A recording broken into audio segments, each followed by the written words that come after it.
there, garden friends. It's Heather at Bush Poppy Farm, doing some work this morning at home, planting hydrangeas.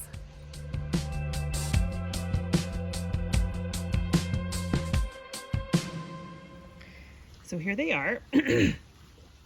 I have 4 of each, I believe. I think maybe 5 of one and 4 of the other. There are 2 varieties here. One of them is just the plain old limelight. Plain old, they're not that plain. That's what these guys are over here.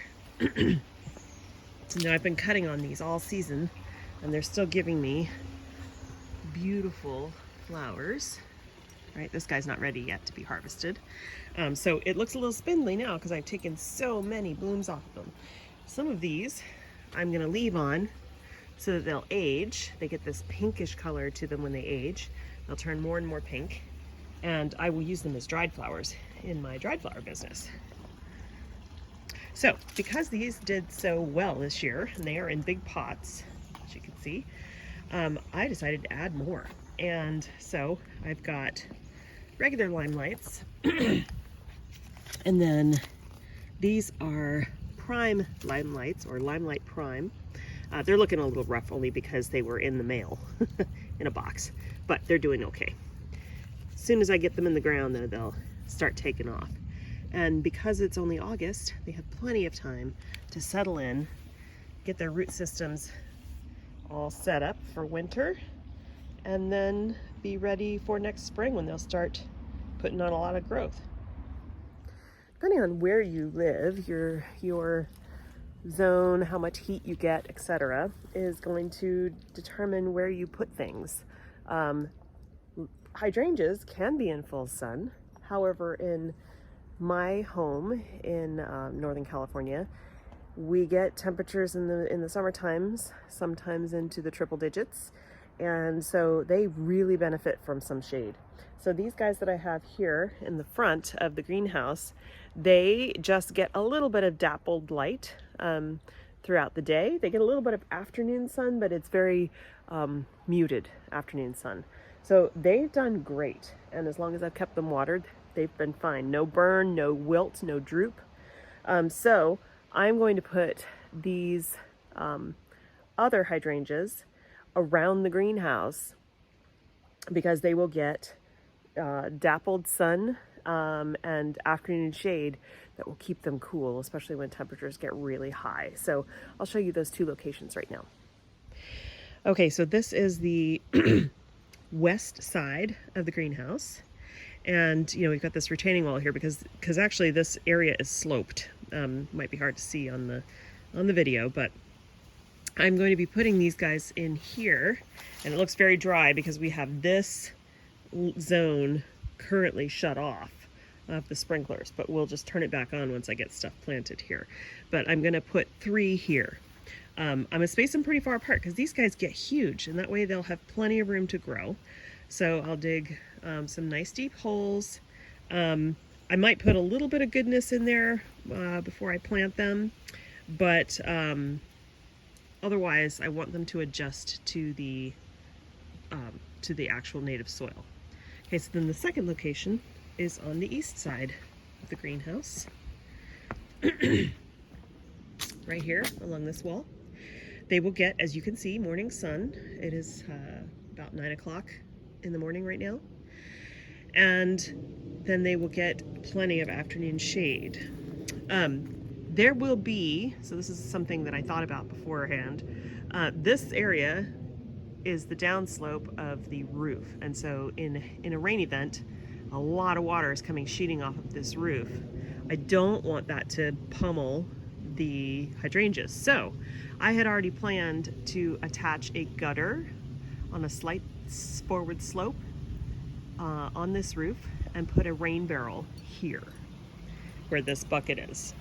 So they won't be getting torrential, downpours right on top of them here because that'll be going into a deep gutter to feed the rain barrel. Okay, so I am fully anticipating digging these holes is going to be a challenge. It is summertime here. It is extremely dry, and the ground is very hard. So I have 2 shovels out here with me.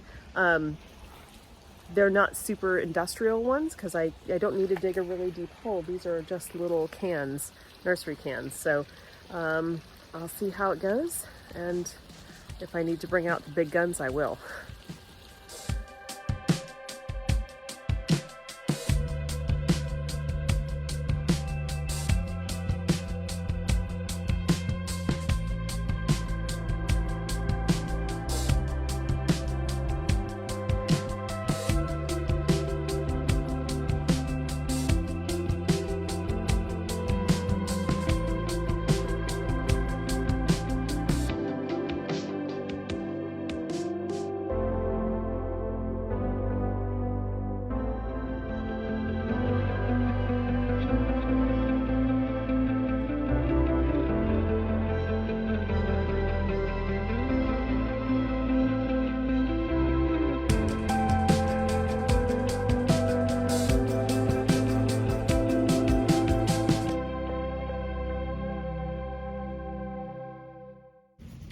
So that wasn't too bad, but it was still pretty hard.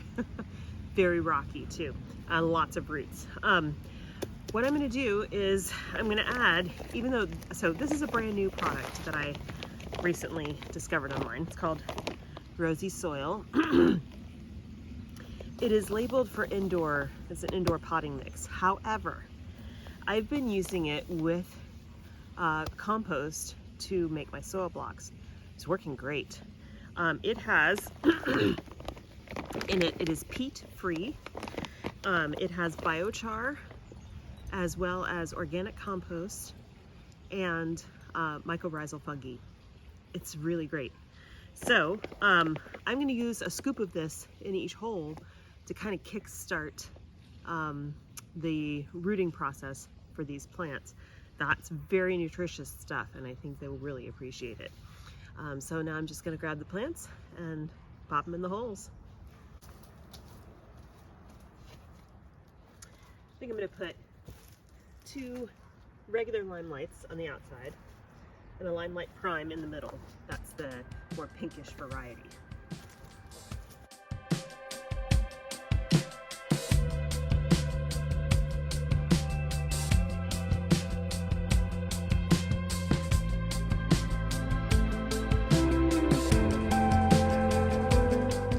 Okay, project done. So you can see I have 1, 2, 3, 4 on here. That's alternating limelight prime with limelight regular. So those will all fill in here. The ground was extremely hard, so I had to saturate it for a while first before I could dig. I put the final 3 up here in between the roses, which is where I had planted some last year. Only 2 of them, 2 of the 4 made it. So I've got 1 right there in between these 2 climbers, 2 there, and 2 there. So in the summertime, this will be just a screen of white flowers with the crazy climbing roses, which, by the way, this is going to be the 3rd pruning I've done of these guys. They just are so prolific. Quickly want to talk to you about the difference between some of the hydrangeas. The ones that I planted today are Panicle Hydrangeas, or Hydrangea Paniculata. They grow, they bloom on new wood. So every very late winter, I cut these guys back all the way to about maybe 12 inches from the soil surface. And then everything that they put on that year grows and blooms. Now, Hydrangea Macaphyla is a different thing altogether. Let me show you one. This is Hydrangea Macrophylla. The variety is Fire Island, which is really heat tolerant here.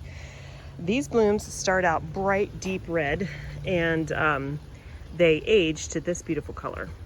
So Macrophylla hydrangeas, also called mop heads, these are the kind that you know that you can, like, not this particular variety, but you can change the pH of the soil and it'll change the color. That's Macrophylla. Now, these hydrangeas here bloom on old wood, meaning if I cut off any of this new growth, you see this right here, will give me a flower next year. So this was last year's growth, gave me a flower this year. Same thing with this. So when you are pruning your Macrophylla hydrangea, you only want to remove the spent stems from this current year. Otherwise, you'll get no blooms next year. Well, I think that's it for today. It's all about hydrangeas, or at least the ones that I'm growing. It's hot and I need to eat, and y'all, COVID is still kicking my butt. I'm in day 14 since I started getting symptoms. And while I feel better and I'm active and I haven't had a fever in like 6 days, still feel totally wiped out and like just crummy, you know? And it's weird because I didn't even have a really super, you know, my case was pretty mild. It wasn't even as bad as usually is when I get influenza. So thank goodness I was vaccinated and boosted. Anyway, thanks for hanging out with me today. If you have any questions on hydrangeas, what to do with yours, drop a note in the comments below and I'll see what I can do to help you. Also, if you're interested in the Rosy Soil that I featured in this video, they don't even know I'm doing this video, so I'm not linked with them in any way, and I don't have a coupon code for you. But if you want to check them out, I'll put the link to their product in the description below. Thanks again for hanging out with me today. Hope you have a wonderful time in your garden, and I'll see you in the next one. Bye.